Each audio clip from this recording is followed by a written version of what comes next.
Viva Voz, com Vera Magalhães.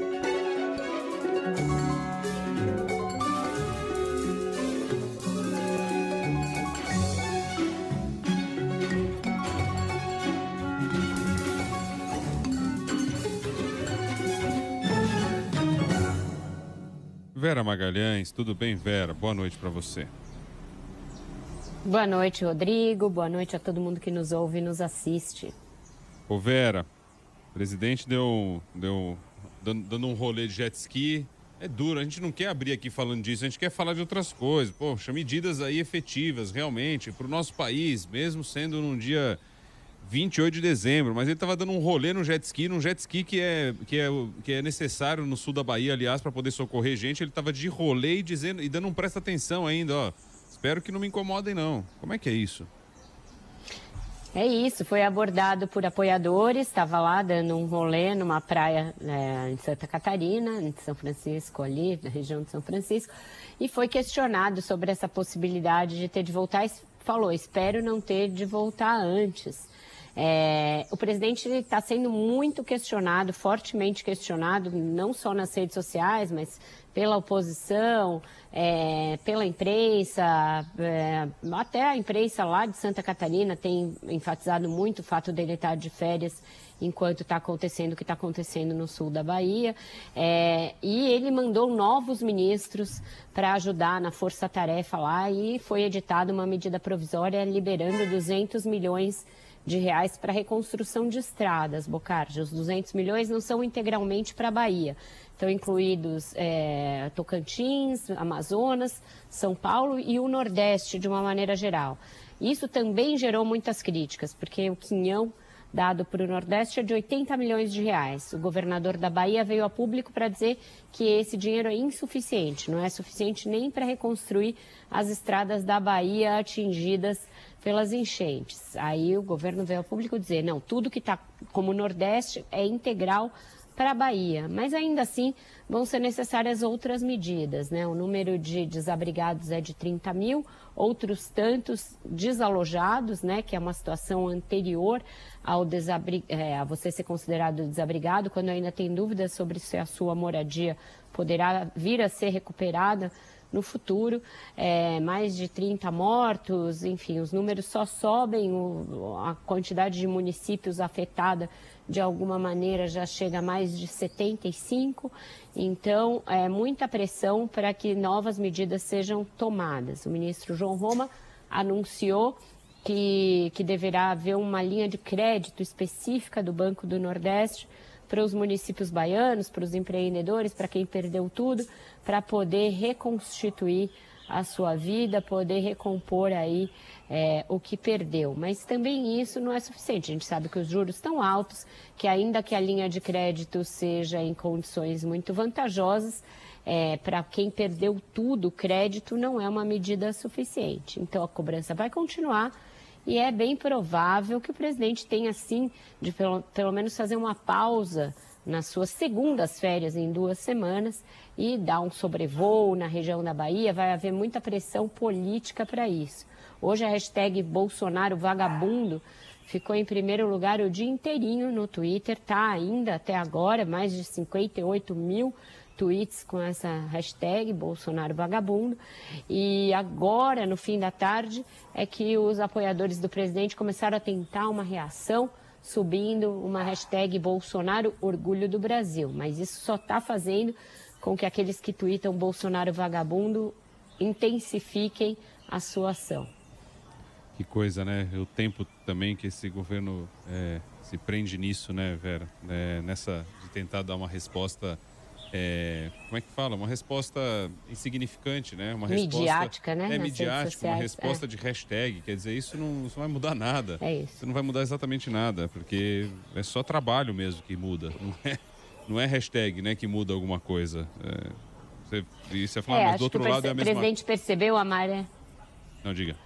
Desculpa, ele percebeu a maré negativa e no início da manhã ele tuitou a respeito da situação da Bahia, dizendo que novas medidas estavam sendo tomadas e tuitou a íntegra da medida provisória, que destina os 200 milhões para a reconstrução de estradas.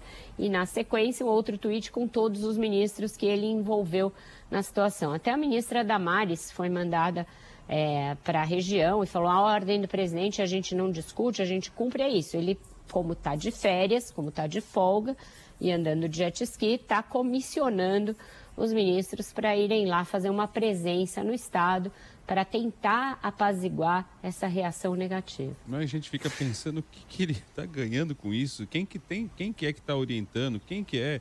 Carluxo acha que isso é bacana, é legal, ninguém demove ele dessa ideia de um estado tão importante do Brasil sofrendo dessa maneira e com todo mundo já fazendo as críticas, o próprio governador do Rio, Rui Costa, né, da Bahia, dizendo que é insuficiente o valor. Isso falou na frente dos próprios ministros do presidente Jair Bolsonaro. Onde que está a explicação justificativa para isso, Vera? Você me pergunta isso desde ontem e eu não consigo te responder, Bocardi, porque não tem uma explicação lógica, né? A gente sabe que quando um presidente, ainda que não seja o mais bem apetrechado para o cargo, digamos, mas ele se cerca de pessoas que são competentes e ouve essas pessoas, ele não comete esse tipo de coisa, não fica falando contra a vacina. Quando a gente acabou de ver aí no Repórter CBN, o mundo acabou de ultrapassar 1 milhão de casos num só dia, graças a essa variante Ômicron, e as crianças são um público preferencial dessa variante porque justamente não estão vacinadas.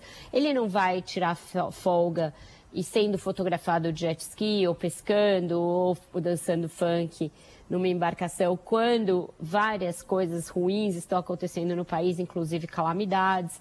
E a gente tem aí para os próximos dias previsões já feitas, alertas já emitidos pelos serviços de meteorologia, de que primeiro vai continuar chovendo no sul da Bahia, então não cessou a situação por lá. E segundo, que esse corredor de chuvas que atingiu a Bahia está descendo para o sudeste, tem grandes chances de provocar fortes chuvas em Minas Gerais e no Rio de Janeiro, que são estados que têm população em região serrana, em região de instabilidade. A gente já viu enchentes causarem problema na região metropolitana de Belo Horizonte nos anos mais recentes, também na região serrana do Rio de Janeiro, na própria capital fluminense, e também em São Paulo tem chance de essas chuvas ocorrerem. Portanto, o que se espera de um governo é que já faça uma mobilização preventiva para socorrer esses estados caso a situação da Bahia se repita. E essa época do ano é uma época em que esse tipo de coisa costuma acontecer, deslizamentos, né, enchentes, pessoas desabrigadas. Já houve na região de Angra há alguns anos, já houve em Teresópolis e Petrópolis há alguns anos, houve em Minas Gerais há 1 ou 2 anos. Então, não será por falta de aviso que o governo vai ser pego de surpresa. Os serviços de meteorologia estão emitindo alertas e dizendo que a coisa tende a ser séria e que tende a chover muito nessas regiões. Então, é provável que o presidente tenha de, contra toda a sua vontade, retornar das férias. Ele deve estar muito cansado, porque acabou de passar uma semana no Guarujá, ficou poucos dias em Brasília, já teve de descansar de novo, mas talvez tenha de dar uma presença no gabinete para tomar umas providências. E também ver se atenta para a questão da vacina, porque ontem, depois da nossa conversa aqui, veio o Ministério da Saúde dizendo que pode ser agora em janeiro, mas daí mantendo ainda, esperando a tal da consulta pública que eu falei aqui mais cedo. Que absurdo, né? O ministro Marcelo Queiroga, ele fica pedindo para você ir lá e dar sua contribuição na consulta pública, que mal funciona num site mequetrefe, numa consulta também mequetrefe, que nada vai mudar, isso não vai significar absolutamente nada. É uma ficção, uma ilusão. Exatamente isso, Bocardi. Uma ficção, uma ilusão, as vacinas ainda não chegaram, então ele está tentando ganhar tempo, sendo que ele tem um contrato de fornecimento de muitas doses da Pfizer para esse ano, para o próximo, poderia ter incluído as doses infantis, que são diferentes, porque sabia que isso estava em análise. Planejamento público é isso, você saber que alguma coisa está no caminho e se antecipar né, ao problema. As crianças são alvo preferencial, como eu estava dizendo, dessa variante. Nos Estados Unidos, está havendo um número recorde de internação de crianças todos os dias. A cidade de Nova York tem muita internação de crianças justamente porque elas não estão vacinadas e são um alvo fácil para a Ômicron. Não causa uma forma grave da doença, causa uma forma um pouco mais branda, por exemplo, que a variante Delta, que era a majoritária anteriormente, mas causa essa hospitalização e esse espalhamento muito rápido. A gente passou ali de uma situação em que ela era uma variante da África do Sul para algo difundido no mundo todo, que em poucas semanas, em menos de um mês, e o Brasil tem a chance de estar na frente nesse caso, porque a gente está com a vacinação adiantada nas outras faixas, a gente tem uma tradição de vacinar criança, a gente consegue vacinar rapidamente e já poderíamos estar vacinando há 11 dias. Os aliados do presidente estão muito preocupados com essa insistência dele nesse discurso negacionista radical.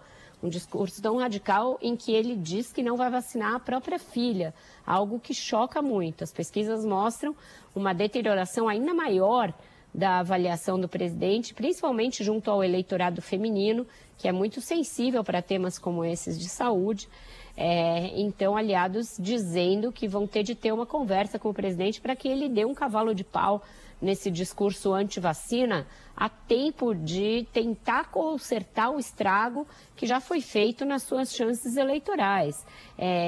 Como você diz, o que ele ganha com isso? Ninguém sabe de onde ele tirou que discursar contra vacinas seria uma coisa pop num país como o Brasil, que é um país com tradição de vacinação, tradição, um plano nacional de imunização que tem décadas, que funciona, ao qual as pessoas aderem, para qual existe campanha todo ano de comparecimento aos postos de saúde para se vacinar. Então, ele está pregando numa bolha ali de malucos, fanáticos. Não sei nem que tipo de benefício eleitoral ele pode obter com isso daí. Essa é a questão que você junta esses dois casos, tanto da vacina, que você acaba de relatar muito bem, e a questão anterior que a gente falou, do meio da tragédia na Bahia e estando de férias, você fica tentando, é o que a gente busca, onde que está a estratégia, onde está essa estratégia, sabendo que o grande interesse dele, dos seus aliados e dos filhos, tal, é essa perpetuação do poder. Onde que está a busca? Onde está o algo positivo? Onde está o fator que leva a isso?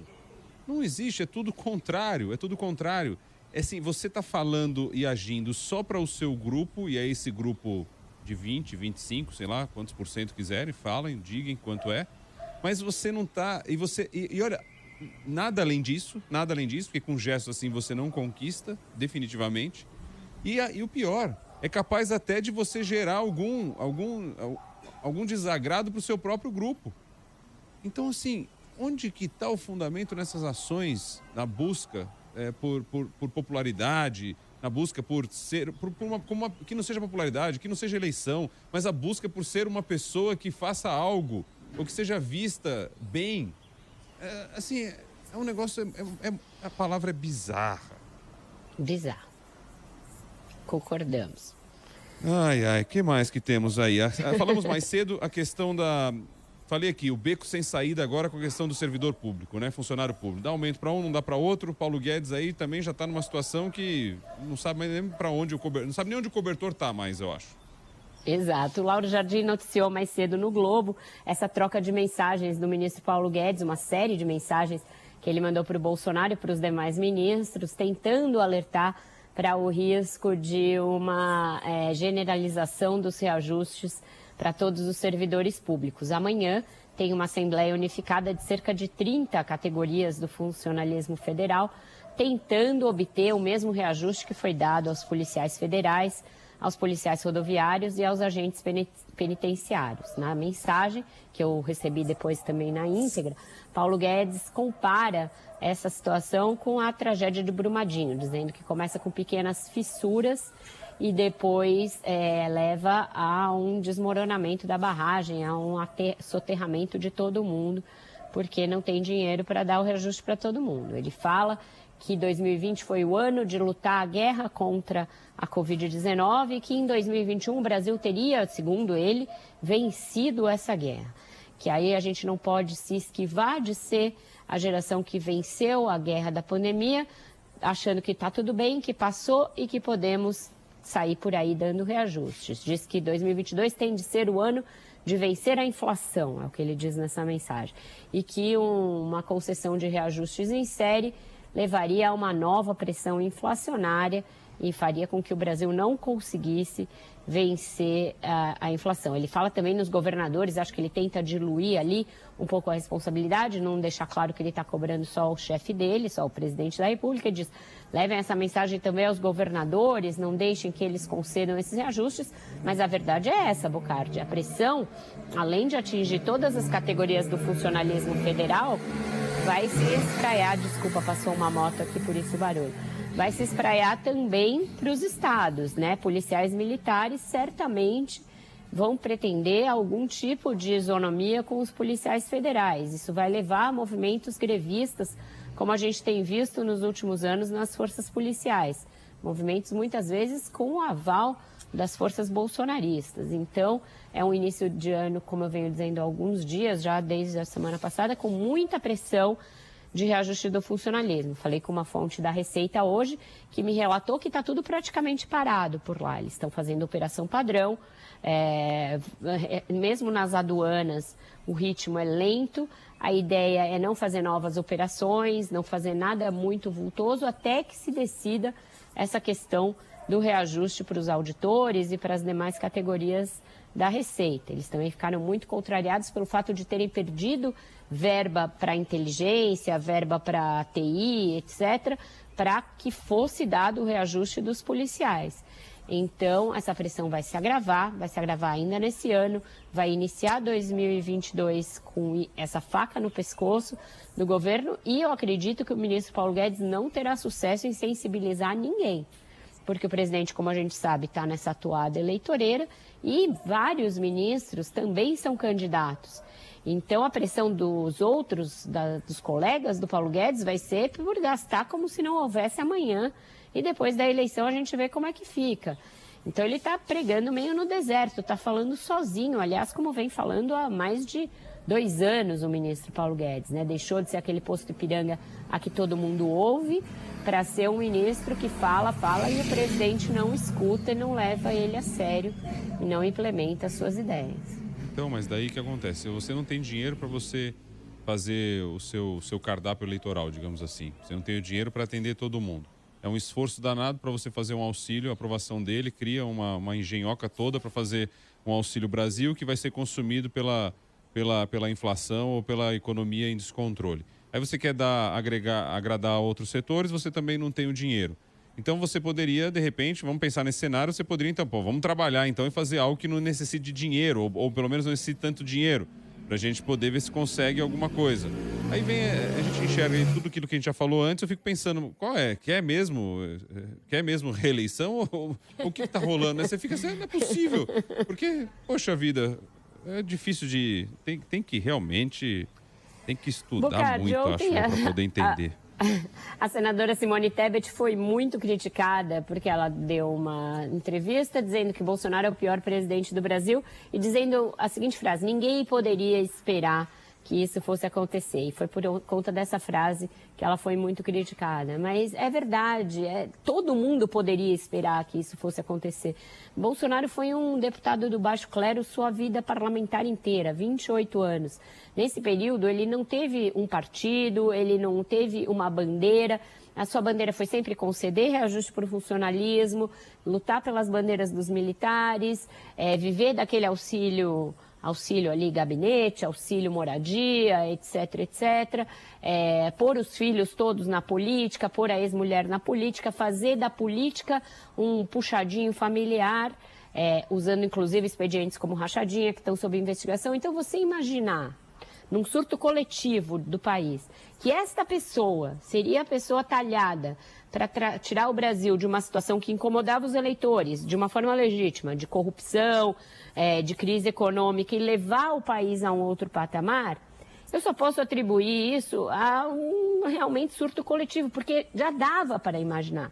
Bolsonaro não é talhado para a administração pública, para a gestão pública. Nunca foi, nem na campanha ele demonstrou qualquer pendor para esse tipo de coisa. Então, o resultado disso é que a gente vive o nosso pior momento, uma pandemia, e tivemos esta pessoa nos governar. Os Estados Unidos passaram por um infortúnio semelhante, mas eles tiveram uma eleição um ano antes. Então, ainda no ano 1 da pandemia, puderam trocar Donald Trump por Joe Biden, tentar fazer uma escolha mais racional. E nós não, nós estamos aí com este governo, que é de uma pessoa que não é talhada para a gestão pública, a nos governar no pior momento do mundo, dos últimos anos. Você fala de surto, definam como quiserem, né, Vera? Mas foi aquele, sim, as pessoas estavam tão cansadas, né, tão esgotadas da questão da corrupção, que realmente valia qualquer discurso que entrasse ali que pudesse combater a corrupção. Aí colou.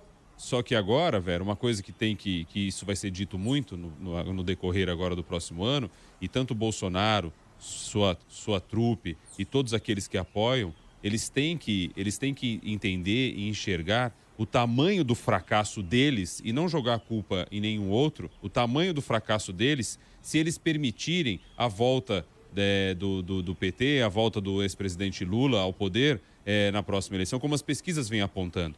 Então, assim, se isso acontecer, é porque é um fracasso imenso da parte deles, de todos que apoiam, do próprio presidente, e é um fracasso, ele é vergonhoso porque ele demonstra, ele é a prova de tudo aquilo que que eles colocaram sempre na mesa, né? Sempre criticaram a corrupção, o PT, a bandeira vermelha, eu sei lá o quê. Eu não estou aqui defendendo ninguém, mas estou dizendo que para eles, se isso acontecer, eles têm que enxergar como um grande fracasso da vida, da incapacidade, porque conseguiu fazer com que tudo aquilo que eles condenam voltasse, ou talvez volte ao poder se isso acontecer, se as pesquisas se confirmarem como a gente está vendo hoje. Então, que eles assumam essas responsabilidades e engulam esse fracasso se ele vier a ocorrer, porque é dessa forma que a gente está enxergando, pelo menos é assim que o país está se comportando nesse momento. O que é mais provável é que o presidente tente questionar o resultado e criar ainda algum tipo de estresse diante do resultado das urnas, né? Acho que ainda tem uma campanha longa, vamos ver como cada um vai se virar aí com as suas coisas que tem que prestar contas à população. Todos os candidatos vão ser questionados pelo seu passado, pelo que fizeram, pelo que deixaram de fazer, mas o importante é que caso o eleitor decida por isso, e a alternância de poder é um dos princípios da democracia, isso seja aceito pelo presidente da República e não tente fazer disso mais uma tentativa de criar caos institucional no país, né? Vamos para a música então, Vera? Vamos. O presidente está lá no jet, espera não voltar. DJ Dennis, um clássico do verão aí para o presidente Bolsonaro curtir. Hoje a gente vai se divertir. Dessa festa linda não vou mais sair. E comigo vem cantando assim, eu tô tranquilão. Tô numa boa, tô curtindo o batidão. Se liga nessa, vem sentir essa emoção. E a mulherada vai descendo até o chão. Desce, eu tô tranquilão. É o mix do desce dele no barco no Natal com o jet ski agora em Santa Catarina. Jet ski da Marinha do Brasil, inclusive. E, como eu disse, tem alguns lá ajudando no sul da Bahia. Mas acho que se tivesse mais, o povo de lá agradeceria. É isso aí. Valeu, Vera. Obrigado, viu? Até amanhã. Tchau, Bocardo. Até amanhã. Até mais.